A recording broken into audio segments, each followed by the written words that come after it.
மத்தியிலே வந்திருக்கிறார். அவரை நாங்கள் கர்த்தராகிய இயேசு கிறிஸ்து நாமத்திலே வாழ்த்தி வரவேற்கிறோம். யாருடைய? ரஞ்சித்துடையதும் பாலன் பிரதருடைய, 2 பேருடைய, ரஞ்சித் பிரதருடைய பாலன் பிரதருடைய மச்சான். அவர் நம் நடுவிலே வந்திருக்கிறார். அவர் கர்த்தருடைய சமூகத்தை வந்து அவரை தேவன் சந்திப்பார். தேவன் அவருடைய தேவைகளை எல்லாம் நிறைவேற்றி ஆசீர்வதிப்பார். அவருக்கு கர்த்தராகிய இயேசு கிறிஸ்துவின் நாமத்திலே நம்முடைய அன்பையும் ஐக்கியத்தையும் ஆதரவையும் நாங்கள் தெரிவித்துக் கொள்கிறோம். ஆமென், ஆமென். அப்போ இந்த நாளிலும் நாம் பாடி துதிப்போம். உண்மைதான், சகோதரன் சொன்னது போல நம்முடைய துதி இந்த பூமியில் நம்முடைய ஜீவன் இருக்கும் வரைக்கும் நிறுத்தப்படவே கூடாது. இந்த ஜீவன் ஒரு நிமிஷம் இங்க நிறுத்தப்பட்டாலும் அந்த துதி பரலோகத்தை தொடரணும். இந்த வாஞ்சியுள்ள மனிதர்களை, இப்படிப்பட்ட பிள்ளைகளை கர்த்தர் நேசிக்கிறார். நம்முடைய வாழ்க்கையிலே அற்ப காரியங்களுக்காக அற்ப சொற்ப நாட்களை வைத்துக் கொண்டு நாம் பண்ணுகிற காரியங்கள், தேவ பிள்ளைகள் பண்ணுகிற காரியங்கள் கர்த்தருடைய சமூகத்தில் நினைக்கிறீங்களா பிரியமாய் இருக்கும் என்று ஒரு நாளும் இருக்கார் என்றால் இந்த வாயில அவர் துதிய வைத்ததை நோக்கம் அவரை துதிக்கணும். இந்த வாயை நம்ம வேறு நோக்கத்துக்காக பயன்படுத்தினால் அதை நாம் சபிக்கப்பட்ட வேதம் நமக்கு நன்றாக சொல்லுகிறது. தேவன் எதையும் வீணாக விருதாவாக செய்கிறது இல்லை. அப்போ இந்த இடத்துல நீங்க எல்லாரும் இருக்கிறீங்கன்னு சொன்னா அது கிருபை. அந்த தகப்பன் உங்கள் மேல பாராட்டின கிருபை. நன்றாக நினைத்துக் கொள்ளுங்க. அநேகரா இருந்து நம்ம இன்னைக்கு கொஞ்சமாய் சுருக்கப்பட்டிருக்கோம்னா நீங்க நினைக்க கூட இதுக்கு பின்னால சாத்தான் தான் கிரியை செய்யறாங்க, தேவ கரம் கிரியை செய்யறாங்க. நன்றாக நீங்க அதை விளங்கிக் கொள்ளுங்க. ஏண்டா சோதம் கொமோராவை அழித்தது தேவனுடைய கரம், அதிலே 4 பேரை நீதியாய் வைத்ததும் அவருடைய கரம். அதை ஏசாயா தீர்க்கதரிசியும் சொல்லுகிறார். அப்போ நம்ம இந்த நாட்கள்ல இந்த சபையில மிகுதியாய் நம்மை 2 பேர்ல 4 பேர்ல 10 பேர் நமக்கு எண்ணிக்கை பெரிதா இல்ல. நம்மை நேசித்து நமக்காக நம்மோடு உறவாட காத்திருக்கிற தகப்பனுக்கு நானும் நீங்களும் என்ன செய்ய வேண்டும் என்பதுதான் உங்களுடைய நோக்கமாய் இருக்க வேண்டும். தகப்பனை கொள்ளையடிக்கிற பிள்ளைகளாய் நாம் இருக்கக்கூடாது. தகப்பனை தூஷிக்கிற பிள்ளைகளாய் நாம் இருக்கக்கூடாது. தகப்பனுக்கு துக்கம் வர வைக்கிற பிள்ளைகளாய் நாம் இருக்கக்கூடாது. எந்த சூழ்நிலையிலும் அவர் நல்லவர். நாம் பாடி துதித்தது போல நல்ல தகப்பனாய் இருக்கிறார். கருவில் நம்மை வைத்தவர், கருவிலிருந்து நம்மை கொண்டு வந்தவர், நம்முடைய கிருபையினாலே நமக்கு பெரிய இவுகளை எல்லாம் அவர் தந்திருக்கிறார். அப்போ அந்த பிதாவை நாம் ஏன் அற்ப காரியங்களுக்காக சொற்ப காரியங்களுக்காக வேண்டாத எங்களுடைய கிரியைகளை நாம் தவறாய் நடத்திவிட்டு அவருடைய சமூகத்தை நம்ம தள்ளி விடுகிறோம். அவருடைய சமூகத்துக்கு வர வேண்டிய நேரத்தை நாம் தள்ளி விடுகிறோம். ஆனா நாம் நம்முடைய வேலைக்கு ஒரு நாளும் பிந்துவதில்லை. நம்முடைய மற்ற காரியங்களை நாம் தள்ளி விடுவதில்லை. நீங்க தவறாய் நினைக்க கூடாது. நான் உங்களுக்கு விளங்கும்படியாய் சொல்றேன். நம்முடைய வாழ்க்கையை நமக்கு முன்பாக சாட்சி விடும். யாரையும் துக்கப்படுத்துவது அல்ல தேவனுடைய நோக்கம். தேவனுடைய நோக்கம் உங்களை உருவாக்குவது. இப்போ தேவன் கற்றுக் கொடுக்கிற காரியங்களை வைத்து பார்த்தீங்கன்னா இது எல்லாம் அவர் நம்மோடு உறவாட பயன்படுத்துகிற வழிகளா என்று சொல்லி நாம் ஆச்சரியப்படுவோம்.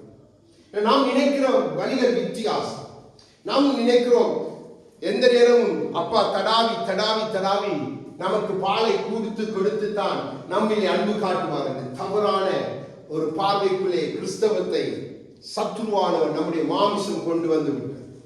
ஆகவேதான் அந்த உண்மையான அன்பை இன்றைக்கு கல்வாரி சிலுவை நமக்காய் தொங்கி இந்த உலகத்தை ரட்சிக்க வந்த அவருக்கு யாரும் எந்த மதமும் இல்லை. மதத்தை உருவாக்கினவர்கள் மனிதர்கள். ஆனால் தேவன் உருவாக்கினது மனிதர்களை மாத்திரம் தான். அப்போ அவருக்கு எல்லாரும் பிள்ளைகள், எல்லாரும் அவருடைய பிள்ளைகள். அவரை அறிந்தவர்கள் அறியாதவர்கள் எல்லாமே அவருடைய பிள்ளைகள். ஆகவேதான் அவர் 2 இருதரப்பாருக்கு வந்து கிருபையை கொடுத்து நல்ல தகப்பனாகவே தம்மை காண்பிக்கிற நல்ல தகப்பனை பொல்லாத பிள்ளைகளாய் இருந்து நம்மை மீட்ட அந்த நல்ல தகப்பனை அன்பை நாம் புரிந்து கொள்ளாதபடியினால் தான் இன்றைக்கு நம்முடைய வாழ்க்கை சீர்கெட்டு போயிருக்குது. நம்ம நினைக்கிறோம் இந்த பூமியில எல்லாத்தையும் நாம் சாதித்து விட்டோம், எல்லாத்தையும் நாம் பெற்றுக்கொண்டோம், எல்லாம் நன்றாய் எனக்கு என்னை சுற்றி காரியங்கள் நன்றாய் நடக்கிறது, எல்லாமே எனக்கு சீராய் நடக்கிறது, நான் போற காரியங்கள் எனக்கு தோல்வி இல்லை என்று நீங்க அதை வைத்து உங்களுடைய ஆவிக்குரிய தகப்பன் உங்களை பிரியமாய் இருக்கிறான்னு நீங்க நினைத்தால் நீங்க நிச்சயமாய் கடைசி நாளில் ஏமாற்றப்பட்டவர்களாய் அன்று இஸ்ரவேல் ஜனங்களும் இன்று வரைக்கும் நினைத்துக் கொண்டுதான் இருக்கிறார். ஆனா தேவன் அவர்களை இதுவரைக்கும் பிரியமாய் இல்லை. ஆனாலும் அவர்களுக்காய் யுத்தம் செய்கிறார், அவர்களுக்காய் சகலத்தையும் கொடுக்கிறார். அவருடைய பிரியம் எதன் அடிப்படையில் வருகிறது என்பதை நீங்க முதலாவது புரிந்து கொள்ளுங்கள். அப்போ இன்றைய நாள் தேவன் நம் பிதாவாய் இருக்கிறவர். அவருடைய மகிமை இந்த பூமிக்கு அவரை இறங்கி வர விடாது. அவர் இறங்கி வந்த பர்வதங்கள் எல்லாம் வெந்துருகி போகும். அவருடைய மகிமை வந்துட்டால் இந்த பூமி நிலை குலைந்து போகும், பூமி நிற்க முடியாது. ஆகவேதான் நம்முடைய மகிமையை கலற்றி வைத்துவிட்டு மனுகுவம் கொண்டு நமக்காக அவர் இறங்கி வந்தார். நீங்க மறக்கவே கூடாது. மகிமையோட அவர் வந்திருந்தா அவர் பூமியில வாசம் பண்ண முடியாது. பூமியில அவர் வரும்பொழுதே பூமி மறைந்து போயிருக்கு, அழிந்து போயிருக்கு, மனுக்குளம் அழிந்து இருக்கு. அப்போ அந்த தகப்பனை முதலாவது நானும் நீங்க நன்றாய் புரிந்து கொள்ளணும். ஏன்னா இன்றைக்கு நம்மை புதுப்பிப்பதற்காக நம்ம அவரோட ஐக்கியப்பட வந்திருக்கிறோம். நாம் உண்மையாய் அதை செய்ய வேண்டும். ஏன்னா அதை தந்தவர், அதை செய்தவருடைய அன்பை நாம் புரிந்து கொள்ள வேண்டும்.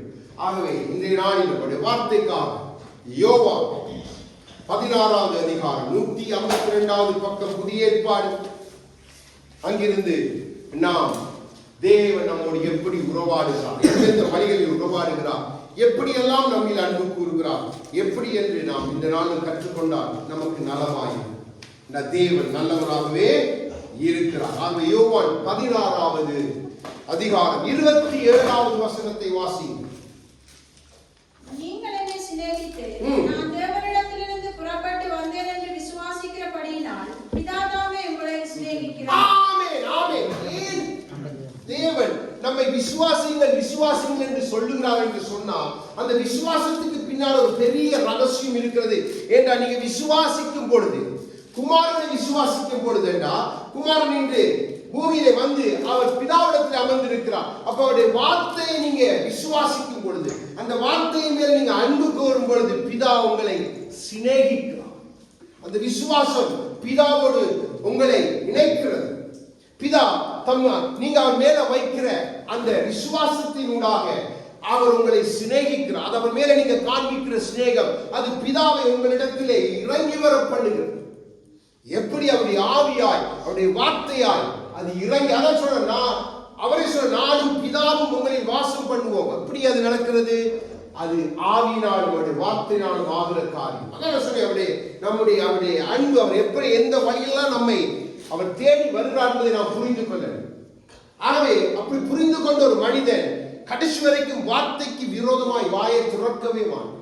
அவரை புரிந்து கொண்ட மனிதன் இந்த வார்த்தையை சிநேகிப்பான். அதான் சொன்ன, அதிகாலை நீங்க சிநேகிங்க, அப்போ நான் என்னை கண்டடைவேன். அப்போ தேவன் அப்படியாய் நம்மோடு உறவாட விரும்புகிறார். சிநேகத்தை வைத்து நாம் அவர் மேல பாராட்டுகிற விசுவாசம், அதாவது வார்த்தையின் மேல், அவருடைய திருநாமத்தின் மேல, அவருடைய பரிசுத்த ஆவியினாலே நாம் பாராட்டுகிற அந்த சிநேகிதத்தின் நிமித்தம், அந்த விசுவாசத்தின் நிமித்தம் தேவனை நம்மோடு இணைந்து கொள்ளுகிறோம். அப்போ அதைத்தான் இங்கே குமாரன் அழகாய் சொல்லுகிறார். நீங்கள் என்னை சிநேகித்து நான் தேவனிடத்திலிருந்து புறப்பட்டு வந்தேன் என்று விசுவாசிக்கிறபடி. பாருங்க, அங்கே அவரை விசுவாசித்த சீசர்களுக்கு சொல்லுகிறார்.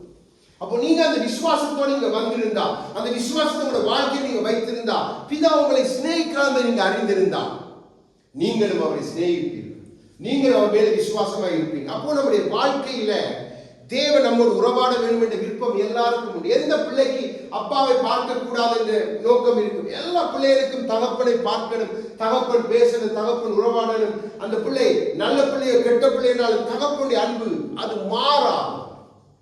அப்போ தேவன் நம்மை தேடி வருகிற ஒரு வழி, பிரதானமான வழி அதுதான். ஆகவேதான் குமாரனை அந்த வழியை கற்றுக் கொடுக்கிறார். பிதா நம்மோடு பல வழிகள் உறவுக்குறான். அதுல பிரதானமான ஒரு வழி என்ன? அவருடைய வார்த்தையை நீங்க விசுவாசிக்கிறதும், அதன் நிமித்தம் நீங்க கிறிஸ்துவை அவருக்கு நீங்க பாராட்டுற அந்த சிநேகம் எல்லாமே நீங்க பிதாவுக்கு எல்லாத்துக்கும் பின்பாக இருக்கிறவர் அவர். குமாரனுக்கு பின்பாக இருக்கிறவர் பிதா. அதே போல பரிசுத்த ஆவியானவருக்கு பின்பாக இருக்கிறவர் அவர். இந்த வார்த்தையை பார்த்தாலும் குமாரனுக்கு அடையாளப்படுத்துகிறவர். அதுக்கு பின்பாக குமாரன் அவருக்குள்ளே இருந்து புறப்பட்டு வந்தவர், வெளியில இருந்தாங்க. உங்க வார்த்தை உங்களுக்கு கற்றுப்படுத்திய வார்த்தை எப்படி இருக்கிறது என்று சொல்லி. அப்போ அந்த வார்த்தையானவர் புறப்பட்டு வந்தவர், பிதாவை அறிந்தவர் சொல்லுகிறார், நீங்க எப்படியா இருந்தா அவர் உங்களோடு உறவாட வருகிறார். அப்போ இந்த வழியை நீங்க ஒரு நாளும் விட்டுறக்கூடாது. அதற்கு தான் சபை கூடி வருகிறோம், அதற்கு தான் வீட்டிலே நாம் தனிப்பட்ட ஜெபங்கள், அதான் நம்முடைய குடும்பத்தோட ஜெபம். அப்படி நாம் பழகிட்டோம் என்று சொன்னால் ஒரு நாள் நம்முடைய வாய் தீமைக்கு திறக்காது, தீமைக்கு நாம் கை கோர்க்கவும் மாட்டோம். துன்மார்க்கிற வழியில நானும் அவனுக்காக பேசி அவனோடு நடந்து நானும் போறேன்டா, அவனுடைய வழியின் துன்மார்க்கமாய் மாறிவிடும். அது வேதமே நமக்கு எச்சரிக்கிறது. பிதாவுடைய வழி துன்மார்க்கம் அல்ல, பிதாவுடைய வழி சிநேகிக்கிற வழி, பிதாவுடைய வழி, விசுவாசத்தின் வழி.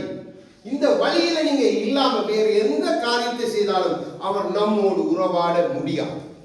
இதுதான் பிரதானமான வழி. ஆகவே அதைத்தான் ஆண்டவராய் இயேசு கிறிஸ்துவும் அங்கே சீசர்களுக்கு கற்றுக் கொடுக்கிறார். அப்போ நாமளும் அவருடைய பிள்ளைகள் அதை கற்றுக்கொள்ளணும். நாம் கற்றுக்கொள்ளாம நாம் எதையெல்லாம் கற்றுக்கொண்டு இருக்கப்படினால்தான் நம்மால் அவரோடு உறவாட முடியல. அவராலும் நம்மோடு இறங்கி வந்து உறவாட முடியும். நீங்க இந்த காரியத்தை உங்களோட வாழ்க்கையில நீங்க அபியாசப்படுத்தி பாருங்க. தேவன் உங்களோட உறவாட இல்லை, தேவ சத்தத்தை நீங்க கேட்கலன்னு சொன்னா வேதம் பொய் சொல்லுகிறதா நன்றாக விளங்கிக் கொள்ளுங்க. 1 யோவான் 4வது அதிகாரம், கொஞ்சம் பின்பாக வருவோம். 1 யோவான் 328வது பக்கம் புதிய ஏற்பாடு, 328வது பக்கம் புதிய ஏற்பாடு. 1 யோவான் 4வது அதிகாரம். அப்போ தேவன் நம்மை சிநேகிக்கிறார், நம்மை விசுவாசிக்கிறார். அவர் அடிக்கடி சொல்லுவார், என்னை விசுவாசிக்கிற இன்னார் என்று நான் அறிந்திருக்கிறேன். அவரை யாரும் ஏமாற்ற முடியாது. நம்மைத்தான் நாம் வஞ்சிக்கிறோம். அதுதான் சத்துருவுக்கும் வேண்டும். ஆகவே இந்த உறவாடுகிற இந்த தேவனுடைய வழிகளை நீங்க புரிஞ்சு கொள்ளீங்கன்னா உங்களோட வாழ்க்கைகள் அவருக்குள்ளே எழுப்பி பிரகாசிக்க முடியும். இப்போ 9ஐயும் 10ஐயும் வாசிங்க. அதிலே தம்முடைய ஒரே பேரான குமாரனாலே நாம் பிழைக்கும்படிக்கு தேவன் அவரை உலகத்திலே அனுப்பினதினால் தேவன் நம்மேல் வைத்து அன்பு வெளிப்பட்டது. நாம் தேவனிடத்தில் அன்பு கூர்ந்ததினால் அல்ல, அவர் நம்மிடத்தில் அன்பு கூர்ந்து நம்முடைய பாவங்களை நிவிர்த்தி செய்கிற கிருபாதார பலியாக தம்முடைய குமாரனை அனுப்பினதினாலே அன்பு உண்டாயிருக்கிறது. ஆமென். அவர் அன்பு கூறுகிறார், அது அவருடைய வழி. ஆனா அந்த அன்பு கூறுவதற்கு அவர் செலுத்தின விலைக்கிரயம் மகா பெருசு.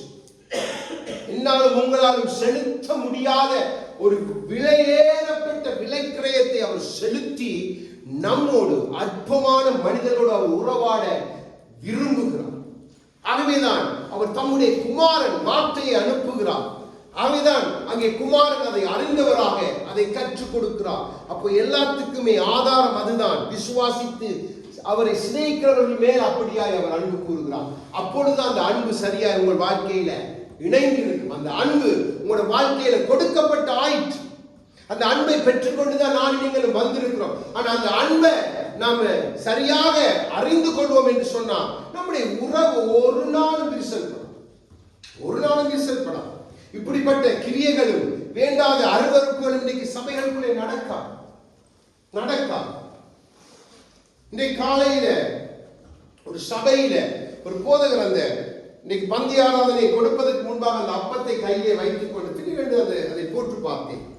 அப்பத்தை கையில் வைத்துக் கொண்டு சொல்லுகிறார், கிறிஸ்துவுடைய சரீரத்துக்கு அவர்களுக்கு இடத்துல சொல்லுகிறார், இந்த சரீரத்துக்கு நான் இடரல் பண்ணாம, கிறிஸ்துவின் சரீரத்தை நான் சிதைத்து போடாம, கிறிஸ்துவின் சரீரமாகிய சபைக்கு நான் இடரலற்றவனாக, கிறிஸ்துவின் சரீரமாகிய சபையை நான் உடைத்து போடுவதன் பங்கை வைத்துக் கொள்ளாதவனாக அவர் சொல்லும் பொழுது ஆவியானுடைய இதயத்துல அப்படி அந்த வார்த்தைகள் அடித்தது.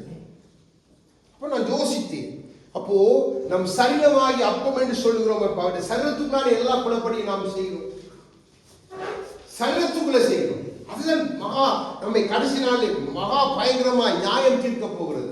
நாம் குற்றம் உள்ளவர்களாக அவருடைய சரீரத்திலே பங்கு பெறுகிறோம். நன்றாய் விளங்கிக் கொள்ள வேண்டும். அவர் அன்பு கூறுகிறார், குமாரனை நினைவுபடுத்தபடி உங்களுக்கு அதை அன்பாய் கொடுத்திருக்கிறார். ஆனால் நாம் அதை சரியாக கை கொள்ள வேண்டும். கிருபாதார வழியா, சாதாரண வழியாய்த்தான் அந்த கிருபை. இன்றைக்கு தாயின் கருவில் என்னை தெரிந்த கிருபை, என் தாயின் கருவில் என்னை வைத்த கிருபை, என்னை ஆதரவா என்னை தேற்றி ஆற்றி இந்த பொல்லாத காலங்களில் என்னை நடத்தி கொண்டிருக்கிற கிருபை, இந்த மகனை கூட இந்த தேசத்துக்கு அழைத்து வந்தது அவருடைய கிருபை. அந்த கிருபை அவருக்கு புரியாது, ஆனா ஒரு நாளே அதை புரிய பண்ணுவார் கர்த்தர். நன்றாக விளங்கிக் கொள்ளுங்கள். நாம் சாதாரணமாய் நினைத்துக் கொண்டு சாதாரணமாய் இருக்கிறபடியால் தான் அந்த அன்பு கூறுகிற கர்த்தரோடு நம்மால உறவாடும். இது அவருடைய வழி, அடுத்த வழி. அப்போ அதைத்தான் பவுல் சற்று விளக்கமா 2 தெசலோனிக்கேயர் 2வது அதிகாரம் கொஞ்சம் முன்பாக வாருங்கள். தீமோத்தேயுக்கு முன்பாக 2 தெசலோனிக்கேயர் 2வது அதிகாரம் 284வது பக்கம், 284வது பக்கம் புதிய ஏற்பாடு 16வது வசனத்தை வாசிங்க. தெளிவை காண்பிக்கிறார். நம்முடைய கர்த்தராகிய இயேசு கிறிஸ்துவும் நம்மில் அன்பு கூர்ந்து நித்திய ஆறுதலையும் ஆமென். பாருங்க, இந்த கிருபை அவர் நம்மோடு அன்பு கூறுகிற ஒரு வழி. அதற்காக அவர் கொடுத்ததுதான் தம்முடைய ஒரே பேரான குமாரன். அதை யோவானை கொண்டு திருவிழம் பற்றின ஆவியானவர் இங்கே பவுலை கொண்டு அதற்குரிய அர்த்தத்தின் தெளிவை காண்பிக்கிறார். அதுதான் நமக்கு நல்நம்பிக்கையா இருக்கும். அந்த பிதாதான் நம்முடைய நல்நம்பிக்கையா இருக்கிறவர். அந்த பிதாதான் நமக்கு நித்திய ஆறுதலை தரக்கூடியவர். வேறு எவரும் எந்த மார்க்கமும் எந்த தெய்வம் என சொல்லப்படுகிற எதுவும் கொடுக்க முடியாது. என்ன பிதாவானவர் அதை கொடுப்பதற்கு தான் நம்மோடு உறவாட விரும்புகிறார். நம்மை சந்திக்கிறார், பல வழிகளை சந்திக்கிறார், பல வழிகளில் நம்மை தூக்கி எடுக்க விரும்புகிறார். அதுக்குத்தான் அந்த கிருபையை குமாரனுடைய கொடுத்தார். ஒருவரையும் கைவிடுவதே விருப்பம் அல்ல, ஒருவரை கட்டளைந்து போட விருப்பம் அல்ல. அந்த நல்ல பிதாவுக்கு அவருக்குள்ளே நாம் வந்து வாசம் பண்ணுகிறோம். அவருடைய சரீரத்துக்குள்ள, அவருடைய வார்த்தையானவருக்குள்ள, அவருடைய ஆவிக்குள்ள நம்ம நினைக்கப்பட்டிருந்து நம் தலைகளாக நடக்கும் பொழுது எவ்வளவுக்கு நாம் அவரை துக்கப்படுத்துகிறோம், எந்த அளவுக்கு நாம் துக்கப்படுத்துகிறோம் என்று சொன்னால் நித்திய காலத்துக்கு துக்கப்படுத்துகிறோம். அந்த நல்நம்பிக்கையை கெடுத்து போடுகிற அளவுக்கு நாம் துக்கப்படுத்துகிறோம். அந்த கிருபையை விருதாவை தள்ளி போடுகிற அளவுக்கு நாங்கள் துக்கப்படுத்துகிறோம். குமாரனை காலிங்களாய் போட்டு விதிக்கிறதற்கு ஏதுவாய் அவரை துக்கப்படுத்துகிறோம். அவருடைய ஆவியானவரை அவித்து போடுவதற்கு ஏதுவாய் அவரை துக்கப்படுத்துகிறோம். தேவன் எல்லாவற்றிலும் கணக்கு கேட்பார், எல்லாத்திலும் கேட்பார். ஏன்னா கொடுத்த பலி கிருபாதார பலி, அது விலையேற பெற்ற ஒரு பலி. யாரும் செலுத்த முடியாது, மனுக்குலம் செலுத்த முடியாத எந்த தெய்வம் எனப்பட்டு இன்றைக்கு மனுஷன் பிடித்துக் கொண்டிருக்க எதுவும் அதை செய்யல. சிலுவையில மனுக்குலத்துக்காக மறித்த ஒரே தேவன் என்று அது கிறிஸ்து மாத்திரம் தான். அது நம் எல்லாருக்கும் தெரியுமானால் நாம் அதை அறிந்து கொள்ள முடியாதபடிக்கு சத்துருவானவர் நம்முடைய ஆசை இச்சை மாமிசமை மறைத்து கொடுக்கப்படினால் நாம் போராடுகிறோம். ஆகவே தேவன் தம் வழிகளை காண்பித்துக் கொடுக்கிறார். அதைத்தான் யோவான் எழுதுகிறார். இவ்வளவா இந்த உலகத்தில் எல்லாமே, அது இந்து முஸ்லிம் நம் மதங்களோட பிரித்து வைத்திருக்கிற மனிதர் எல்லாருமே அவருடைய அன்பு இருக்கிறது. அவர்கள் எல்லாரும் மனிதனை உண்டாக்கும் பொழுது மதத்தை உண்டாக்கின மனிதன் ஆண் பெண்ணுமாய் உண்டாக்கின கர்த்தர். ஏன் அவர் பகலின் குளிர்ச்சியான வேளையில அவர் இறங்கி வந்து அவர்களோடு உறவாடுங்க. எந்த தெய்வம் அதை செய்யும்? இறங்கி வர முடியாத மகிமையின் கர்த்தர். அப்போ எந்த தெய்வத்தை பாருங்க, நம்ம தான் சுமக்கணும், நம்ம தான் எல்லாம் செய்யணும். ஆனால் நம் தேவன் நம்மை சுமக்கிறவர், நம் மீது அன்பு கூறுகிறவர், நம்மை சிநேகிக்கிறவர், தம்மை விசுவாசிக்கிற பிள்ளைகளை அறிந்திருக்கிறவர், அந்த கிருபையினால் நிச்சயமானதை தருகிறவர், நிச்சயமான சகலத்தையும் அருளுகிற ஒரே தேவன் நம் கர்த்தராகிய இயேசு கிறிஸ்து, நம் பிதாவாகிய தேவன், நம்முடைய ஆவியானவர். ஆகவேதான் கலாத்தியர்களே பவுல் இப்படியாய் சொல்கிறார். கலாத்தியர் 1வது அதிகாரம், கொஞ்சம் முன்னுக்கு அப்படியே வாங்க, கொரிந்தியருக்கு அடுத்த புத்தகம் கலாத்தியர் 1வது அதிகாரம். நாளை வாசிங்க, 1:4. அவர் நம்மை இப்படி இருக்கிற பொல்லாத பிரபஞ்சத்தினின்று விடுவிக்கும்படி நம்முடைய பிதாவாகிய தேவனுடைய சித்தத்தின்படியே நம்முடைய பாவங்களுக்காக தம்மை தாமே ஒப்புக் கொடுத்தார். ஆமென். பாருங்க, பாவத்தை, மனுக்குலத்தின் பாவத்தை மன்னிப்பதற்கு குமாரனை கொடுத்து அவர் நம்மோடு உறவாட வந்தார். இல்லைன்னா நம்மோடு தேவனால் உறவாட முடியாது. என்ன பரிசுத்த, பாவத்தை பார்க்கவே முடியாத தேவன் தம்முடைய குமாரன் மேல எல்லாவற்றையும் சுமந்து, நம்முடைய பாவங்கள், நம்முடைய சாபங்கள் எல்லாவற்றையும் சுமந்து அவரை அடித்து அதனூடாக நிமித்தம் நம்மோடு அவர் அன்பு கூற, நம்மோடு உறவாட அவர் இறங்கி வருகிறார். எவ்வளவு பாருங்கள், எவ்வளவு நல்ல தகப்பனை நாம் எப்படியெல்லாம் துக்கப்படுத்தும் சற்று நாம் நிதானித்து ஆராய்ந்து அறிவோம் என்று சொன்னால் நம்முடைய வழிகளை நாம் நிச்சயமாகவே மாற்றிக்கொள்வோம். ஏன்னா இந்த ஜீவன் அற்ப சொற்பமானது. அது புகையை போல மறைந்து போகிறது, ஒரு புல்லை போல உதிர்ந்து போகும், மண்ணுக்கு திரும்ப போகிறது. நிச்சயமாய் எல்லாருடைய வாழ்க்கையில் ஒரு மரணம் உண்டு, ஒரு நியாயத்திற்கு உண்டு என்று வேதம் நமக்கு சொல்லுகிறது. அப்போ மரணம் வரைக்கும் தான் நம்முடைய ஆட்டம், மரணம் வரைக்கும் தான் பிதா உங்களோடு போராடுவார். நீங்க இந்த பூமியில கண்ணை முழிட்டீங்கன்னு சொன்னா அடுத்து வரப்போகிறது நியாய தீர்ப்பு. அந்த நியாய தீர்ப்புக்கு முன்பாக அவர் தம்முடைய ஒவ்வொரு பிள்ளைகளையும் சரிப்படுத்துவதோடு அவர் பேச. ஆகவேதான் குமாரன் சொன்னார், இந்த வார்த்தையை விசுவாசிக்கிறவர் அவரை சிநேகிக்கிறார். வார்த்தை அதான். அப்போ அதுக்குத்தான் வார்த்தைகள் இல்லைன்னு சொன்னா அவங்களை அப்படியே விட்டுருக்கலாம். தேவன் அப்படி விடுகிறவர் அல்ல. அப்போ அவர் நம்மோட அன்பு கூறுகிறார், நம்மை மன்னித்து அன்பு கூறுகிறார், நம்மை தம்மை விசுவாசிக்க இன்னாண்டு அறிந்து நம்மை சிநேகித்து அன்பு கூறுகிறார். நன்றாய் விளங்கிக் கொள்ளுங்க. குமாரனை அனுப்பி பெரிதான ஒரு அன்பை தந்திருக்கிறார். அதிலே முதலாவது வசனத்தை வாசிங்க. கலாத்தியர் 1:1. மனுஷனாலும் அல்ல, மனுஷன் மூலமாயும் அல்ல, இயேசு கிறிஸ்துவினாலும் அவரை மரித்தோரிலிருந்து எழுப்பின பிதாவாகிய தேவனாலும் அப்போஸ்தலனாய் இருக்கிற பவுலாகிய நான். ஆமென். அங்கே பவுல் ஒரு காரியத்தை தெளிவாய் சொல்லுகிறார். உயிர்த்தெழுந்து அந்த உயிர்த்தெழுந்த தேவன் கொடுத்த அந்த ஜீவனாலதான் நான் உங்களுக்கு ஊழியக்காரன், நான் உங்களுக்கு அப்போஸ்தலன். அப்போ பாருங்க எவ்வளவு பெரிய சிலாக்கியத்தை நாம் பெற்றிருக்கிறோம். உயிர்த்தெழுந்து தம் குமாரனை உயிர்த்தெழ பண்ணி அதையே நமக்கு நித்திய ஜீவனாய் வாக்கு பண்ணி அன்பு கூறுகிறார். வாக்கு பண்ணி நம்மோடு அவர் உறவாடுகிறார். நாம் கூட நம்முடைய பிள்ளைகளுக்கு அதை வாக்கு பண்ண முடியுமோ? இன்றைக்கு நாம் நம்முடைய பிள்ளைகளுக்கு பல காரியங்களை வாக்கு பண்ணுகிறோம். ஆனால் அதை நிறைவேற்றி முடிக்க கூடுமோ? முடியாது. நம்முடைய ஜீவன் நிலையற்றது, நம்முடைய பிள்ளைகளுக்கு ஜீவனம் நிலையற்றது. ஆகவேதான் ஒரு இடத்துல பவுல் சொல்கிறார், அவர்கள் தங்கள் திராணிக்கு ஏற்ப காரியங்கள் செய்தார்கள். ஆனா இவரோ அப்படி அல்ல, நம் நன்மைக்கு ஏதுவாய் காரியம் செய்கிறார். நன்றாய் விளங்கிக் கொள்ளுங்க. அப்போ குமாரனை உயிரோடு எழுப்பினார், உயிர்த்தெழுந்தார். அந்த உயிர்த்தெழுதலுக்கு பின்பாக அவர் நம்மோடு உறவு வைத்திருக்கிறார். மகனே மகளே, நீயும் அந்த சாயலோடு உயிர்த்தெழ போகிறார். அப்போ உயிர்த்தெழுகிறது என்று சொன்னா அந்த சாயல் தம் குமாரனுடைய சாயலுக்கு, பரிசுத்த சாயலுக்கு, நீதியின் சாயலுக்கு ஒப்பாய் இருக்கணும் என்றுதான் இந்த நீதியின் நூலை வைத்து இந்த பரிசுத்த வேதத்தை வைத்து நமக்கு பயிற்றுவிக்கிறார். இந்த பயிற்சி இல்லாம நீங்க யாரும் நினைக்க கூடாது பிதா அப்படியே நம்மை தூக்கி எடுத்துருவாங்க, நான் கணவனா போய் இருக்கணும், அது நடக்க போற காரியமே இல்லை என்ற நடுவாக நியாய தீர்ப்பு நிற்கிறது. அதை நடுவாக அவர் குமாரனையே வைத்திருக்கிறார். ஆவியானவருக்கு இன்னொரு பேர் உண்டு, நியாய தீர்ப்பின் ஆவியானவர், சுட்டெரிப்பின் ஆவியானவர். அப்போ அந்த ஆவியானவர் சாட்சி கொடுக்கிறார், பரலோகத்தால் சாட்சி கொடுக்கிறார் என்று யோவான் எழுதி வைத்திருக்கிறார். யோசிச்சு பாருங்க பிள்ளைகளே, நாம் நம்மோடு உறவு கொள்ள விரும்புகிற நம்முடைய தகப்பனுக்கு, இப்போ என்னுடைய மகன் இருக்கிறான், ஒரே பிள்ளை, நான் ஒரு உறவை கொள்ள அவர் பல விதத்திலே நான் போகும்போது அவன் ஒவ்வொரு விதத்திலே என்னை தள்ளி தள்ளி தள்ளி விட்டால் என்னுடைய இருதயம் எவ்வளவு துக்கப்படும். சாதன அற்பமான ஒரு ஒன்றுக்குமே உதவாத மனிதன் எனக்கே அப்படி இருக்க வேண்டாம்.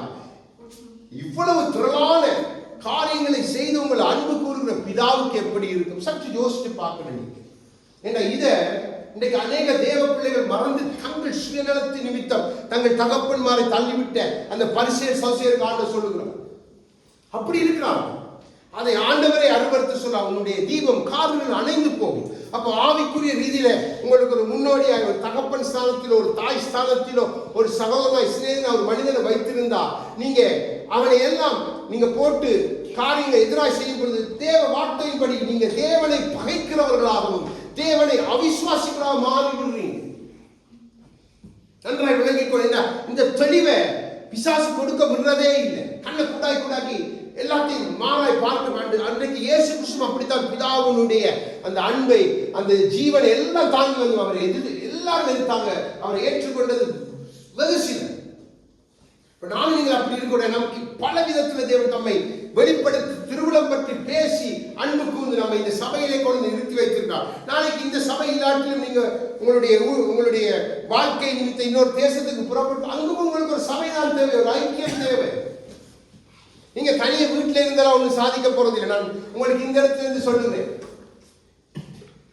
கடைசி வரைக்கும் நீங்க வீட்டில இருந்து எதையும் சாதிக்க போறது இல்லை.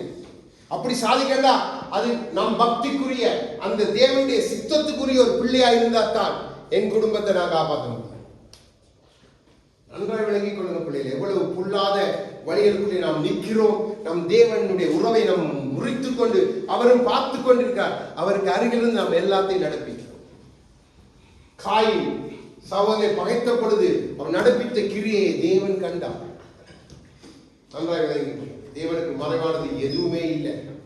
அப்போ அவர் நம்மை குமாரனை அனுப்பி மன்னித்து குமாரனை ஜீவனோ தன் எழுப்பி அதே போல் நம்மோடு அவர் உறவு கொள்ள விரும்புகிறார். அப்போ இந்த வழிகள் நமக்கு ஆச்சரியம்.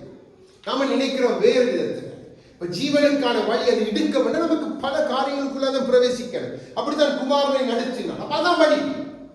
அந்த வழி வரும்பொழுதுதான் நம்முடைய வாய் சும்மா இருக்கிறது இல்லை. அந்த வழி வரும்பொழுதுதான் நமக்கு கேட்க விருப்பம் இல்லை. ஆண்டவரே சொன்னார், இடுக்கமான வாசல் வழியா பிரவேசிப்பதற்கு நீங்க பலவந்தம் பண்ணணும். சும்மா நாம் பிரவேசிக்க போறது இல்லை. அப்படின்னா தேவன் அந்த வார்த்தையை பயன்படுத்த வேண்டிய அவசியம் இல்லை. இன்னைக்கு தவறாக இயேசு கிறிஸ்து ரத்தங்களை மன்னிக்குது, ஆவியான கிருபைக்கு நீங்க பரலோகம் போயிருங்க, அப்படி எங்கேயுமே வேதம் நமக்கு சொல்ல இல்லை. அதுக்குள்ள இருந்து நீங்க கிரியை நடப்பிக்கணும். அதான் அந்த உறவாடுகிற வழி. அதை விட்டுட்டு நம்ம கிருபைண்டா ஒரு பிரயோசனம் இல்லை. இயேசு அவரே சொல்லுகிறார் பிரயோசனம் இல்லை. அப்ப நீங்க விலகிக் கொள்ளும் அந்த வழி, அந்த உறவுக்குள்ள நானும் நீங்களும் இருக்கிறோமா என்றுதான் காரியம். ஏன்னா அந்த உறவு தான் நம்மை தூக்கி எடுத்தது, அந்த உறவு தான் நம்மை முடிவு பறிந்து நிலைநிறுத்த போகிறது. எபிரேயர் 12வது அதிகாரம். அப்ப அந்த உறவை நமக்கு என்ன செய்கிறது நீங்க அறிந்து கொள்ளணும். அங்கதான் நம்ம எல்லாரும் வார்த்தை வரும்போது அப்படி என்று நாம் நினைக்கிறோம். பார்ப்போம் தேவ வார்த்தை என்று சொல்லுகிறது. ஏன்னா எல்லாத்துக்கும் வார்த்தை தான், வார்த்தை இல்லாம ஒன்றுமே புதிய ஏற்பாடு 308வது பக்கம், 308 309 310வது பக்கத்துக்கு 309 பார்ப்போம். ஓகே, 309வது பக்கம் புதிய ஏற்பாடு எபிரேயர் 12வது அதிகாரம் 5லிருந்து 7 வரைக்கும் உள்ள வார்த்தைகளை வாசிங்க. அன்றியும் மகனே, கர்த்தருடைய சிற்றியை அற்பமாக எண்ணாதே, அவரால் கடிந்து கொள்ளப்படும் போது சோர்ந்து போகாதே. என்னவா? அன்றியும் மகனே, கர்த்தருடைய சிற்றியை அற்பமாக எண்ணாதே. அந்த சிற்றை என்னவா? அவர் கடிந்து கொள்வார். எப்படி கடிந்து கொள்வார்? அவருடைய வார்த்தை. அதான் அவருடைய கடிந்து கொள்ளுகிற முறை. அப்போ அந்த காரியத்தினுடைய வாழ்க்கை சரியில்லைன்னா நானும் சரிப்படுத்தணும். அந்த கடிந்து கொண்டதை பார்த்து நாம் கடிந்து கொள்ளக்கூடாது. அப்ப நம்ம அதுக்கு எதிராக கிரியை செய்யும் பொழுது அவருடைய சித்தியை நாம் அற்பமாய் எண்ணுகிற மனுஷன் வருஷமாய் மாறிவிடும். தொடர்ந்து வாசிக்கும். கர்த்தர் எவரிடத்தில் அன்பு கூறுகிறாரோ அவனை அவர் சிற்றிட்டு தான் சேர்த்துக் கொள்ளுகிற எந்த மகனையும் தண்டிக்கிறார். பிள்ளைகளுக்கு சொல்லுகிறது போல உங்களுக்கு சொல்லியிருக்கிற புத்திமதியை மறந்தீர்கள். நீங்கள் சிற்றியை சகிக்கிறவர்களாயிருந்தால் தேவன் உங்களை புத்திரனாக எண்ணி நடத்துகிறார். தகப்பன் சிற்றியாத புத்திரன் உண்டோ? ஆமென். தேவன் சிற்றிக்கும் பொழுது அதை ஏற்றுக்கொள்கிறவனை தான் தேவன் புத்திரனாய் எண்ணி நடத்த முடியும். அதற்கு எதிர்த்து கூட்டம் கூடி, அதற்கு எதிர்த்து பேசி, அதை நிமித்தமாய் காரியம் செய்வதோடு தேவனால் எப்படி உறவாட முடியுமா? எங்க போய், எந்த மறைவில, எந்த கண்மலைக்குள்ள போய் ஒளிந்தாலும், இல்ல கழுக போல கூட்டம் வைத்து வானத்துல போய் நின்றுதான் ஆராதித்து கர்த்தாவே என்று சொன்னால் ஆண்டவர் அங்கிருந்து தள்ளிவிட போகிறதும் அங்கிருந்து பிடிக்க போறதும் அதிக நிச்சயமே. தேவன் சொல்லுகிறார், சிநேகிக்கிறபடியா நான் சொன்ன புத்திமதியை நீ மறந்தா நான் உன்னை மறந்துடுவேன். அங்கே ஓசியாளர் சொல்லுகிறார், வேதத்தை மறந்தால் நான் உங்கள் பிள்ளைகளை மறப்பேன். சாதாரண வார்த்தையில் பிள்ளைகள் அவர் உறவு ஆட விரும்புகிறார். அந்த உறவை நாம் முறித்து விட்டு நம் காரியம் செய்து போட்டு பிதாவை பார்த்து நல்லவர்களா, பிதா காலை அடைத்துடுவார், முகத்தை திருப்பிடுவார், சொல்லுவார். சொல்லுவதற்கு நீ தகுதியற்ற. குமாரன் பிதாவை பார்த்து அவர் ஒருவரை நல்லவர் என்று சொன்னார், பிதா அதை ஏற்றுக்கொண்டார். நாம் சொல்லும் பொழுது அவர் ஏற்றுக்கொள்ள, என் பிள்ளை தனதலையா இருந்துட்டு என் அப்பா நல்லவர் என்று சொன்னான், அவன் என்னிடத்தில் எதையோ ஆதாயமாய் தேடுகிறான். நன்றாக விளங்கிக் கொள்ளுங்கள். அப்படிப்பட்ட பிள்ளைகளாய் நாம் இருக்கக்கூடாதுதான் அவர் சொல்கிறார். சிற்றையை சகிக்கிறவர்களாய் இருந்தால் அப்ப சகிப்பு நமக்கு இல்லாம போயிட்டது, ஏற்றுக்கொள்கிற தன்மை இல்லாம போயிட்டது, வார்த்தையை அப்படியே கரம் பிடிக்கிற அந்த தன்மை இல்லாதபடினாலே ஆரம்பத்திலே ஆண்டவர் சொன்ன அந்த வார்த்தை நினைவு கூறுங்க.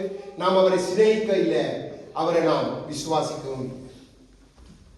அப்ப உங்களோட வாழ்க்கைகள் எப்படி மாறப்போகுது யோசிச்சு பாருங்க. பிள்ளைகள், நீங்க எல்லாரும் ஆண்டவருடைய பிள்ளைகள், நீங்க எல்லாரும் அவரால் ரட்சிக்கப்பட்டீங்க. மனிதன் உங்களை ரட்சிக்கவே இல்லை, ரட்சிக்கவும் முடியாது. மனிதனை கொண்டு அவர் உங்களுக்கு ரட்சிப்பின் சுவிசேஷத்தை அறிவித்தது உண்டு, அவ்வளவுதான். ரட்சித்து விளைய பண்ணுகிறவர், அதை அறுவடை செய்ய போகிறவர் அவரே. அப்ப நீங்க எல்லாம் அறுவடைனால நீங்க எல்லாரும் நிக்க போறோம். சிலவாம் இன்னைக்கு குறுகி குறுகி குறுகி குறுகி குறுகி வந்து கொண்டே இருக்கு. நான் சொன்னேன், உங்க எத்தனை பேருக்கு ஞாபகம் தெரியாது, நான் சொன்னேன் அவருடைய காற்றை அவர் வீச பண்ண போகிறார். அநேக பதர்கள் இந்த இடத்துல இருந்து போகுது, சிலவாமை அவர் அசைப்பார். அப்படி சொன்னபடியாக தான் சாத்தானுக்கு பிடிக்கல கள்ள தீர்க்கதரிசி. நன்றாக விளங்கிக் கொள்ளுங்க. ஒரு தீர்க்கதரிசி அல்ல, தேவனுடைய வார்த்தை. நம் வார்த்தையை பேசுகிறோம். தீர்க்கதரிசனம் அவர் எல்லாம் சொல்லி முடிந்தாயிற்று.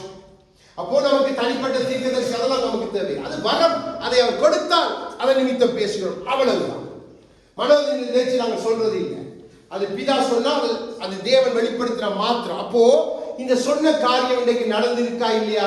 நம்முடைய சபையை நாம் வைத்து பாருங்க. நம்ம வெளியில போவோம், நம்ம சபையை வைத்து பார்ப்போம். சபைக்குள்ள பேசுறேன். இந்த வீட்டு தன் பிள்ளைகளுக்கு தேவன் நேரத்தோட எச்சரித்தது, நேரத்தோட எச்சரித்தது. இவன் எச்சரிக்காமல் தன் தீர்க்கதரிசியை கொண்டு பேசாமல் ஒரு காரியத்தையும் செய்வது இல்லை என்ற வார்த்தை சொன்னால் யாரையாவது கொண்டு பேச ஆண்டவர். நான் சொன்னேன், அநேகர் பாகாலுக்கு பலி செலுத்த போறீங்களே, முகங்களையும் காண்பித்தார். நான் சொன்னேன், எனக்கு தெரியும் யார் யார் போவீங்கன்னு தெரியும். நீங்க போறீங்க பாகாலுக்கு பலி செலுத்த போறீங்கன்னு சொன்னேன். அதே மாதிரியே நடந்துட்டு. அப்போ நான் சொன்னது கர்த்தர், நான் அல்ல, கர்த்தர் என்னை கொண்டு சொன்னது நடக்காம இருந்தால் நான் கள்ள தீர்க்கதரிசியே. அதுவும் ஒரு வருஷத்துக்கு உள்ளாக நடந்துட்டு, அதைத்தான் நீங்க கணக்கில் பார்க்க. வருஷ கணக்கில் அடுக்கை மாச கணக்குள்ள நடந்துட்டு நன்றாய் பிள்ளைங்க கொண்டு. அப்போ இதெல்லாம் நான் நினைத்து பிளான் பண்ணி எழுதி இல்ல, தேவன் காண்பித்தால் அது சொல்லு. மோசே பார்த்து அப்படித்தான். மீரியாவும் ஆரோனும் எதிர்த்து பேசினாங்க. ஆண்டவருக்கு தான் கோபம் வந்துச்சு, அவனுக்கு கோபம் வர இல்லை. நீங்க நல்லா விளை கொள்ளணும். பிதா உடைய வழிகளுக்கு நீங்க அவருடைய வார்த்தைக்கு நீங்க எதிர்த்து நின்றா, அவருடைய சிச்சைக்கு நீங்க எதிர்த்து நின்றா, அவர் உங்க மேல கடைசி வரை உங்க மேல கோபம் தான் கொள்ளும். அப்போ நீங்க வேசியின் பிள்ளைகள் கீழே பவுல் எழுதுகிறான். அது எப்படிப்பட்ட நிலம் நீங்க வாசிச்சு பார்க்கலாம். பிள்ளைகள் வேதம் நம்ம கையில கொடுக்கப்பட்டிருக்கு. அப்போ நம்மை சிச்சித்து தண்டித்து நம்மோடு உறவாடு. எத்தனை ஆச்சரியமான வழி யோசிச்சு பாருங்க. நம்முடைய பிள்ளையை நாம் சிச்சிக்கிறோம், தண்டிக்கிறோம், நாம் சிநேகிக்கிறோம். அதைத்தான் நீதிமொழிகள் சொல்லுகிறது. அவன் ஆத்துமாவை நீ சிநேகிக்கிறாய், புறம்பெடு. அதுல இன்னொரு வசனம் என்னை ஆச்சரியப்படுத்துகிறது. அதற்கு முன்பாக அவன் அன்பு கூறுகிறவன். அன்பு என்றால் நம்மை கெடுக்கிற அன்பு இல்லை. தேவ அன்பு நம்மை உருவாக்குகிற அன்பு, பிதாவின் அன்பு நம்மை உருவாக்குகிற அன்பு. நாம் அந்த அன்பை நாம் கெடுத்து போறதுக்கு ஏதுவாய் பயன்படுத்திக் கொண்டிருக்கிறோம். இதுதான் பரிதாபம்.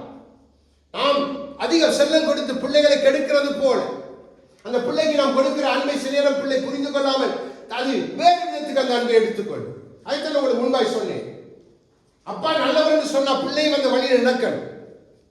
அப்பாவை நல்லவன் சொல்லிட்டு பிள்ளை கொஞ்சம் தவறாக நடப்பாண்டா, அப்பா அவன் அந்த வழியை மாத்தி அப்பாவை பார்த்து அந்த வழிக்குள்ள வரணும். அதான் அப்பாவுடைய ஆசை. நன்றாக விளங்கிக்கொள்ளும். நம்ம எல்லாருக்கும் பிள்ளைகள் உண்டு. சில நேரம் அவர்கள் நிலை தவறி போகலாம், உலகம் அவர்கள் இருக்கலாம். நாம் அவர்களை சரி பண்ணி கொண்டாடணும். அது போராட்டம். ஏன்னா பிதாவும் அந்த போராட்டத்தை செய்கிறான். அதுக்கு பின்வாங்கி போயிடக்கூடாது, சோர்ந்து போயிடக்கூடாது. நாம் சரிப்படுத்தி நம்மை ஆராய்ந்து நம்மை சரிப்படுத்தி, நம் குடும்பத்தை ஆராய்ந்து சரிப்படுத்தி, நம் பிள்ளையை சரிப்படுத்தி அவருக்கு பிரியமாய் வாழும் பொழுது அவர் நிச்சயமாய் அந்த கிருபையை அதிகமாய் பெருக கொள்ளும். எபேசியர் 1 அதிகாரம் அப்படியே கொஞ்சம் 263.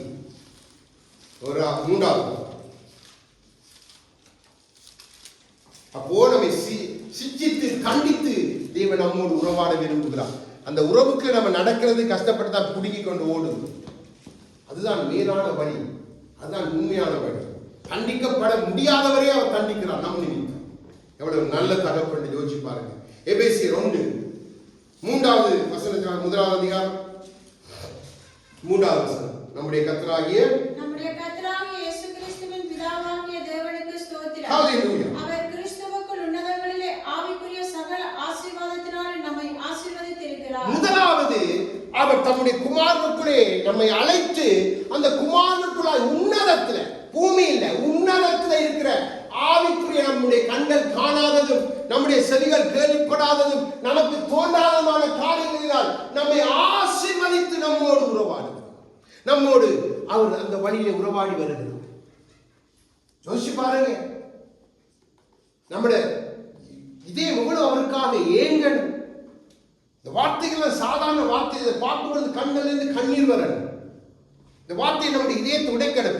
எந்த தெய்வம் அதை செய்யா? ரத்தத்தை கொண்டு வா, கத்தியால வெட்டு, குத்து, அதை வழிபடணும். அப்படியே இருக்கிறான். அதுல கையில பாத்தீங்கன்னா கத்தி என்னென்ன நம்முடைய தேவனுடைய காரியத்துல மாத்திரதாப்பா ஆடு. வேற எந்த தெய்வமும் செய்ய முடியாது. தெய்வம் எனப்படுகிற எதுவும் செய்ய முடியாத நிறைவேற்றின தகப்பன் நம்முடைய தகப்பன். அந்த தகப்பனை நம்ம எப்படியெல்லாம் கொண்டாடலாம், எந்த விதத்திலாம் கொண்டாடலாம். நாம் அவரை துக்கப்படுத்தியே பழகின பிள்ளை. யோசிச்சு பாருங்க, அவர் எவ்வளவு இறங்கி வந்து உறவாடுறார். நம்ம அதுக்கு தகுதியே இல்லை, நமக்கு அதுக்கு தகுதியே இல்லை. ஆனா இறங்கி வந்து உறவாடுகிறார். நான் பாடி துதித்தது போல உடைந்த பாத்திரம் என்று அவர் எவரையும் தள்ளுவது இல்லை. ஒன்றுக்கு உதவாதவன் உன்னை கைவிட்டு போகிறவரும் அல்ல. அவருடைய சமூகத்தை நாடி வந்தவன் அவன் கல்லனாய் இருந்தாலும் கெட்ட நன்மை செய்து அனுப்புகிற ஒரே தெய்வம் அவர் மாத்திரம். நீங்க போய் மற்ற தெய்வங்களுக்கு லஞ்சம் கொடுக்க, நம் தேவனுக்கு நீங்க எதுவும் கொடுக்க தேவை. உண்மையான உள்ளத்தை கொடுத்துட்டாலே அவர் மாதிரி நல்லவர் ஒருவருமே இல்லை. யோசிச்சு பாருங்க, எப்படிப்பட்ட தகப்பனை நாம் கொண்டிருக்கிறோம், எப்படிப்பட்ட கிரியை நம்மிடத்திலிருந்து வெளிப்படுது. இது அவருடைய சரீரம், நீங்க அதை மறக்கவே கூடாது. தனிப்பட்ட நீங்க அவருடைய சரம், அது வேதம் நமக்கு சொல்லுகிறது. நீங்க அவருடைய ஆலயங்கள் என்று அறியாது இருக்கிறீர்கள். அந்த ஆலயத்துக்கு நம்ம அசிங்கங்களை வைத்துக் கொண்டு அவரோடு உறவாடவே முடியாது. அதை முதல்ல தூக்கி கலைந்துட்டு உதவாட நமக்காய் இத்தனை நாம் எதிர்பார்த்து கூட நினைச்சு பார்க்க முடியாத அளவுக்கு நம்மோடு உறவாடி கொண்டிருக்கிறோம். இதை ஒவ்வொரு பிள்ளைகளும் புரிந்து கொண்டா எவ்வளவு நலமாயிருக்கு. உலகத்தில் எத்தனை பேர் அழகாய் ரட்சிக்கப்படும். முதல்ல தேவன் உடைய சாயலை தாங்கி இருக்கிற பிள்ளைகள் அதை அறிந்து கொள்ள ஒவ்வொருத்தரும் தனிப்பட்ட ரீதியில் அணிந்திருந்தால் இணைந்து தேவ ராஜ்யத்துக்கு எவ்வளவோ செய்யும். முடியலையே, துக்கமாயிருக்குது. அப்போஸ்தலர் 2ஆம் அதிகாரம் முன்னுக்கு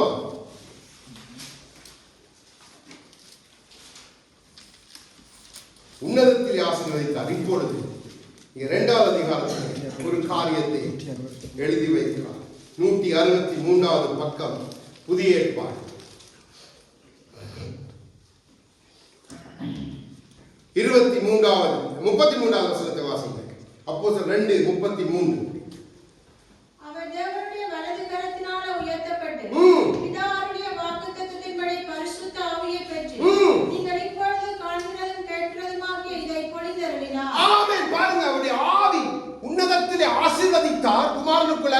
அந்த குமாரனை கொண்டு தம்முடைய பரிசுத்த ஆவியை ஈவாய் தங்கிவிட்டார். இதைத்தான் பவுல் சொல்றார், சொல்லி முடியாத ஈவுகளுக்காய் ஸ்தோத்திரம். அதனாலதான் இன்னைக்கு பரிசுத்த ஆவியானவர் எனக்குள்ள உங்களுக்கு இருக்கிறபடியானதான் நாம் மிக எச்சரிக்கையா இருக்கணும்.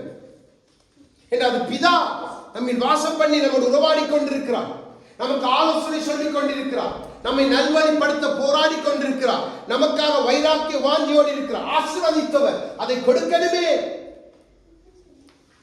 அற்பமான இந்த அளவுக்கு இருக்கிற இதயத்துக்குள்ள மகா பெரிய வானம் என அவருடைய சிங்காசனம் பூமி வந்து வாசம் பண்ண ஆச்சரியமா இல்லையா? எந்த மதத்திலாவது நீங்க அப்படிப்பட்ட காரியத்தை கேள்விப்பட்டது உண்டோ? யோசிச்சு பாருங்க. ஆகவே நீங்க பேசும் பொழுது காரியம் நடக்கிறது. உங்களை கொண்டு கர்த்தர் பிசாசுகளை துரத்துகிறார், உங்களை கொண்டு கர்த்தர் வியாதிஸ்தர்களை சுத்தமாக்குறாண்டா. அந்த ஈவை பெற்றுக்கொண்டோம் நம்மோடு உறவாடுகிற வழிக்கு அது சாட்சி கொடுக்கிறது. உன்னதத்தில் ஆசீர்வதித்து நிறுத்திவிட இல்லை.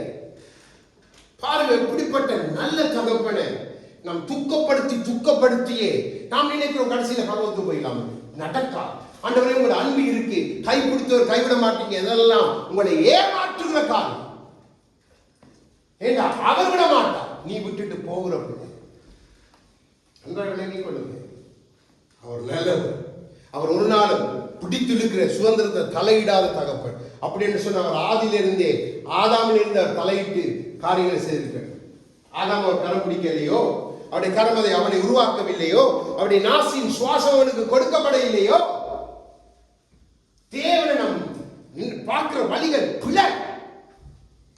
நம்முடைய தேவைக்கு ஏற்ப நம்ம தேவனை மாற்ற பார்க்கிறோம். முடியாது.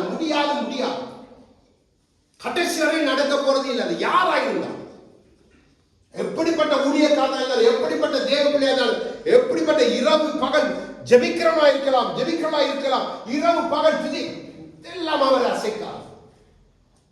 நன்றாக விளங்கிக் கொள்ளுங்கள். இருக்கிற உறவு குமாரனுக்கு அவருக்கு இந்த உறவு அசைத்ததுக்கிறார். அவரால் என்ன செய்யறது தெரியாம தடுமாறினதான் 18ஆம் சங்கீதம். நன்றாக விளங்கிக் தேவனுடைய அவருடைய வழிகளை, அவருடைய கிரியைகளை அற்பமானாதிருங்க. சிச்சை வந்தா தயவா ஏற்றுக்கொள்ளுங்க. குட்டட்டும், பேசட்டும், நன்றி ஆண்டவரே. அதுக்கு நீ பார்த்துனா இல்லாட்டிலும் அது ஏதோ ஒரு வழியில நம்மை சரிப்படுத்த நன்றி ஆண்டவரே. ஏன் தேவன் சொல்லுகிறான், உலகத்தில் உள்ளவைகள் மீது அன்பு கூறாதிருங்க. உலகத்தில் ஒரு அன்பு கூர்ந்தால் அவனுக்கு என்னிடத்தில் அன்பில்லை, அவன் எனக்கு பகை. எனக்கு எத்தனை பெரிய ஒரு வார்த்தையை தேவன் அந்த இடத்துல ஆவியினாலே சொல்லுகிறான். அது எவ்வளவு பயங்கரமான வார்த்தைகளை நம்ம யோசித்து பார்த்தோம் என்று சொன்னால் நம்முடைய வழிகள் மாறி. அப்போ பரிசுத்த ஆசீர்வாதம், அவருடைய உன்னதத்தின் ஆசீர்வாதத்தினால் நம்மோடு உறவாடுகிறார். தம்முடைய பரிசுத்த ஆவி ஈவை தந்து உறவாடுகிறார். இப்பொழுது அதை காட்டிலும் அதிகம் எபேசியர் 4 அப்படியே முன்னுப்பாங்க. எபேசியர் கலாத்தியர் அப்படியே முன்னுப்பாங்க. 266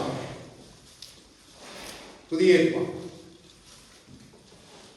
6வது வசனத்தை வாசிங்க. எபேசியர் 4ஆம் அதிகாரம் 6வது வசனம். எல்லாருக்கும் ஒரே தேவன் பிதாவும் உண்டு, அவர் எல்லாரோடும் உங்கள் எல்லாருக்குள்ளும் இருக்கிறார். ஆமென். இதுதான் நம்மோடு உறவாடுகிற ஆச்சரியமான உன்னதமானவை. நமக்குள்ள வந்து நம்மோடு இப்படிப்பட்ட கிரியைகளுடா, இப்படிப்பட்ட காரியங்களுடன் அவரை சிநேகித்து அவர்களை விசுவாசம் நடக்கின்ற நம்மோடு உறவாட விரும்பி நம்மிலே தங்கிவிட்ட தகப்பன், அதுதான் இந்த ஆவியானவர். எவ்வளவு கேவலமாய் நாம் நடந்து கொண்டு ஆவியானவர் துக்கப்படுத்தி, அதான் சொன்னார், உங்களுக்கு இருக்கிற ஆவியை அவித்து போடாதிருங்க. அதான் இயேசு சொன்னார், அவர் பிதாவின் ஆவியானவர் மகிமைக்கும் சகல கனத்துக்கும் நீங்க எனக்கு விரோதமாய் பேசுகிற எதையுமே நான் மன்னிப்பேன். ஆனால் அவருக்கு விரோதமாய் நீங்க பேசினா மன்னிக்கப்படவே வேண்டாம். நீங்க நேரடியாக பிதாவை தாக்குவீங்க. எவ்வளவு பயங்கரம் பிள்ளைகள், எவ்வளவு பயங்கரம்.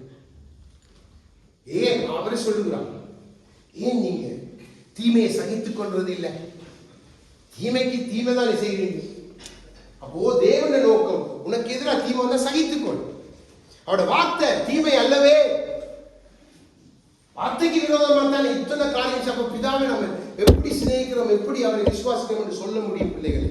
அந்த கிருபையை நாம் அனுதினம் விதித்துக் கொண்டு அல்லவா இருக்கிறோம். அவருடைய வழிகளை புரிந்து கொண்டு அந்த தேவனுக்குள்ள நாம் எல்லாருக்கும் வாசம் பண்ணி தம்முடைய ஆவியை ஈவாய் தந்து, தம் குமாரனை தந்து, மன்னிப்பு தந்து, நம்மை அன்பு கூர்ந்து, நம்மை சிநேகித்து, நம்மை சிக்கித்து தண்டித்து சகல விதத்தில் நம்மோடு உறவாட விரும்புகிற நல்ல தகப்பனுடைய சமூகத்துல நாம் எப்படி இருக்கணும், எப்படி இருக்கணும்.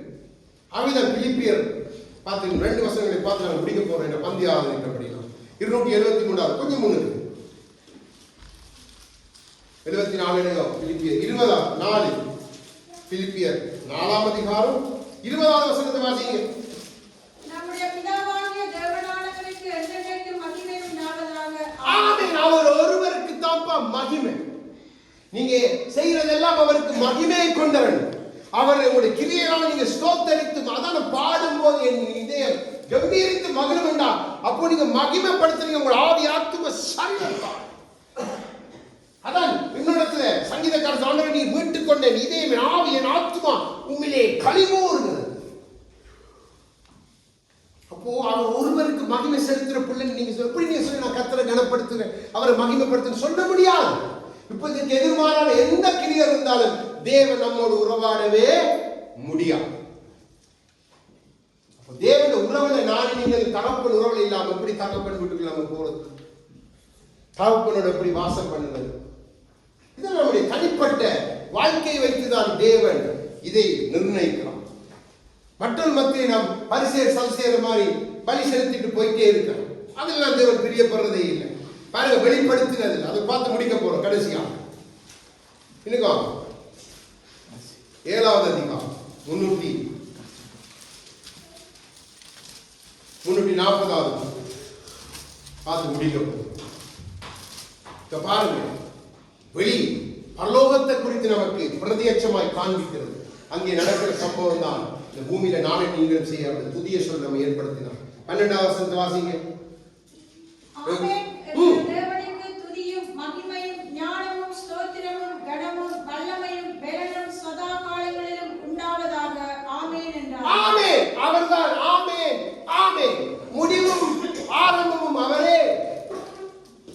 அவருக்குள்ளதான் நாங்கள் இருந்து கொண்டு நம்முடைய எல்லா பொல்லாத அந்த கிருபையை பெற்றுட்டு அந்த கிருபையை விருதா பிதாவா தள்ளி நம்ம சிதைந்த நம்மை சேர்த்த கிருபை, உடைந்து அனாதையாய் திருந்த என்னையும் உங்களையும் தன்னும் பட்சமாய் திருப்பி உலகம் வெறுத்தது, தாய் தகப்பன் தள்ளினார்கள், உறவுகள் வெறுத்தார்கள், இவன் உதவாதவன், இவன் படிக்காதவன், செய்ய மாட்டான், எவ்வளவோ திட்டுதல், எவ்வளவோ சாபங்களை எல்லாம் அவர் நீக்கி அந்த கிருபையினாலே நம்மோடு உறவாடி கொண்டிருக்க அப்பாவுக்கு நாம் என்னத்தை செய்ய போகிறோம்? இந்த கிருபையை நாம் பாடி துதிக்கிறதால மாத்திரம் காரியம் சரிப்படுமா? இல்லை. அப்போ உணர்வு நம்மோடு நமக்கு எது வந்தாலும் அது அவரை அன்றி நமக்கு எதுவும் வருகிறது இல்லை.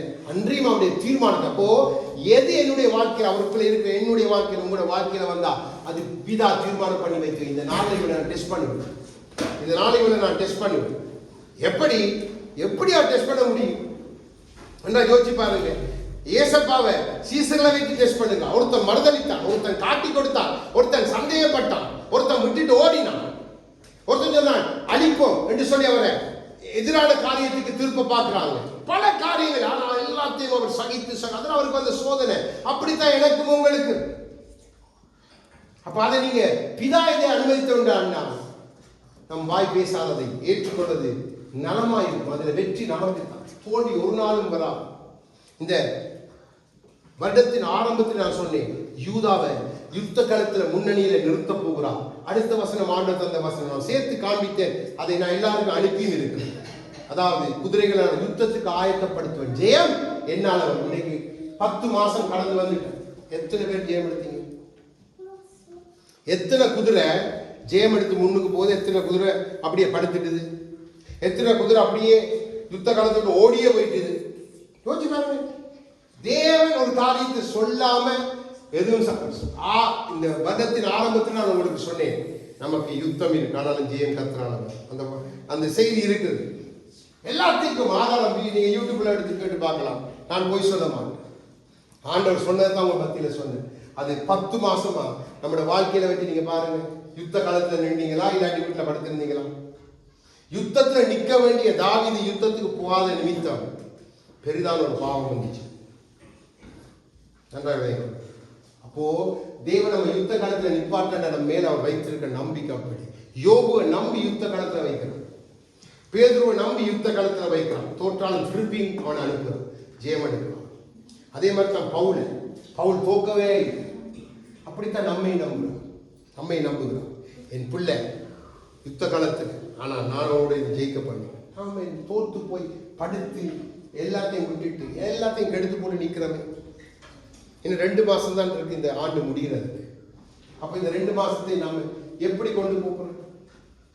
அப்போ அந்த பிதாவுடைய வழியை நீங்க புரிஞ்சு கொள்ளுங்க. அவர் நல்லவர். நம்ம எச்சரித்து ஒரு வார்த்தை வந்துட்டுன்னா நீங்க அதை சாதாரண எண்ணவே கூடாது பிள்ளைங்க. இது மனுஷனுடைய மூளையில தோன்றுகிற வார்த்தைகள் அல்ல. அப்படி வேறு. இப்ப நான் வந்து உங்க மத்தியில ஒரு 2 கதையை சொல்லி, செத்த பூனை, செத்த காரம், இல்ல அந்த அது மாதிரி உள்ள வாழ்க்கை இப்படியெல்லாம் சொல்லிட்டு இருந்தா நல்லா இருக்குமா?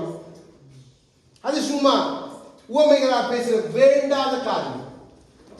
வேத வசனத்தின் ஆதாரத்தில் உங்களுக்கு சொல்லும் பொழுது தான் சத்துருக்கு பிடிக்காது. அப்படி வந்து பேசுறவங்க பிரசங்கத்தை கேட்டு கை கட்டி விசில் அடிக்கிறதுக்கு ஒரு பெரிய கூட்டம். ஆனா சத்தியத்தை பிரசங்கித்து பிதாவுடைய வழிகளை காண்பித்து கொடுத்தா சாத்தானுக்கு பொறுக்கவே முடியாது. பிதாவுடைய வழியை காண்பிக்க வந்த குமாரனை அவனால பொறுக்க முடியல. அந்த வழியில காண்பிக்க பின்தொடர்ந்த சீசர்களை பொறுக்க முடியல, பரிசுத்தவான்களை பொறுக்க முடியல. இன்றைக்கும் அப்படி. அப்போ நாம் யாருடைய கையில பிதாவோடு நம்முடைய உறவை வைத்திருக்கிறோமா, இல்லை நம்முடைய அந்நியனாகிய அவனோடு உறவை வைத்திருக்கிறோமா என்பது நாம் தான் முடிவெடுக்க. அப்போ இந்த கிருபை, இந்த பிதாவுடைய கிருபை தான் எல்லாம்.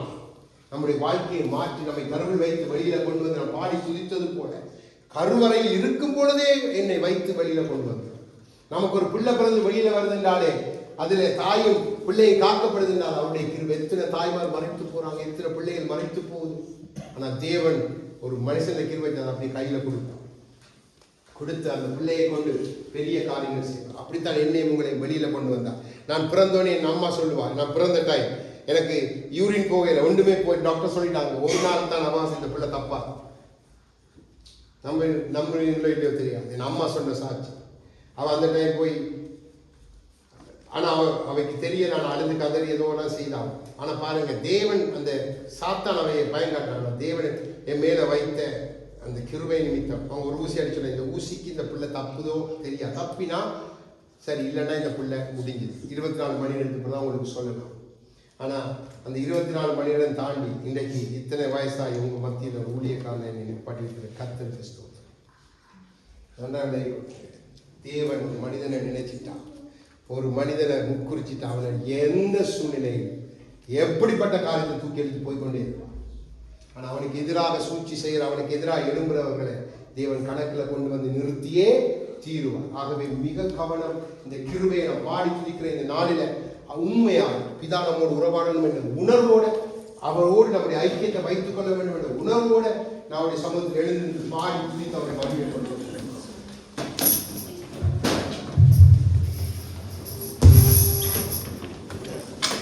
நம்மை நேசிக்கும் ஒருவரை புறமே தள்ளுவது அவருடைய நோக்கம் அல்ல.